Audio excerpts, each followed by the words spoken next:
বিসমিল্লাহির রহমানির রহিম। প্রিয় ভিউয়ার্স, আসসালামু আলাইকুম ও রহমতুল্লাহ। অনেকেই বলে থাকে মানুষ মৃত্যুর আগে ৩টি, ৪টি, ৫টি এরকম অনেক স্বপ্ন দেখে। চলুন আমরা এই বিষয়ে জেনে নেই। মৃত্যুর আগে মানুষ কিছু নির্দিষ্ট লক্ষণ অবশ্যই দেখতে পায়, এমন নির্ধারিত তালিকা কোরআন ও সহিহ হাদিসে স্পষ্টভাবে দেওয়া নেই। তাই এসব বিষয়কে নিশ্চিত নিয়ম হিসাবে বলা ঠিক নয়। তবে কোরআন ও হাদিসে মৃত্যুর সময় ও তার নিকটবর্তী অবস্থার কিছু সাধারণ চিত্র বর্ণনা করা হয়েছে, যেগুলো থেকে কিছু ধারণা পাওয়া যায়। কোরআনে আল্লাহ বলেন, প্রত্যেক প্রাণী মৃত্যুর স্বাদ গ্রহণ করবে। সূরা আলে ইমরান ৩:১৮। আবার মৃত্যুর সময় মানুষের অবস্থা বর্ণনা করে বলা হয়েছে, যখন প্রাণ কণ্ঠনালীতে পৌঁছে যায় তখন মানুষ অসহায় হয়ে পড়ে। সূরা আল কিয়ামা ৭৫:২৬-৩০। এই আয়াতগুলো দেখায় যে মৃত্যুর মুহূর্তে শারীরিক দুর্বলতা ও অসহায়ত্ব বৃদ্ধি পায়। হাদিসে মৃত্যুর আগে কিছু আধ্যাত্মিক লক্ষণের কথা পাওয়া যায়। সহিহ মুসলিমে এসেছে, মুমিন ব্যক্তির কাছে মৃত্যুর সময় ফেরেশতারা রহমতের সংবাদ নিয়ে আসে, ফলে সে প্রশান্তি অনুভব করে।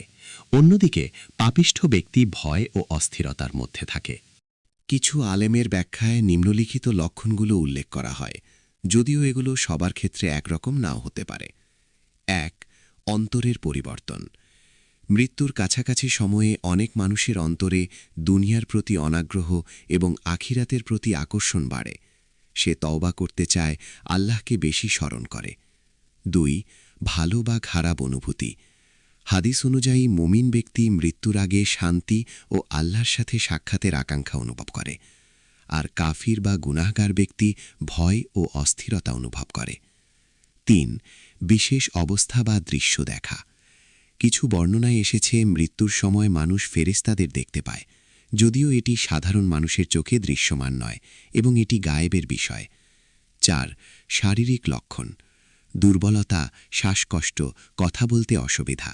এসব সাধারণ শারীরিক লক্ষণ মৃত্যুর কাছাকাছি সময়ে দেখা যায়, যা কোরআনের বর্ণনার সাথে সামঞ্জস্যপূর্ণ। ৫. আমলের দিকে ঝোঁক।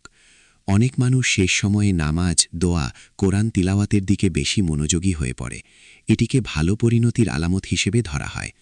সবশেষে ইসলামের মূল শিক্ষা হল, মৃত্যুর নির্দিষ্ট লক্ষণ জানার চেয়ে নিজের আমল ঠিক করা বেশি গুরুত্বপূর্ণ, কারণ কখন মৃত্যু আসবে তা কেউ জানে না। তাই সবসময় প্রস্তুত থাকা, তওবা করা এবং আল্লাহর সন্তুষ্টি অর্জনের চেষ্টা করাই একজন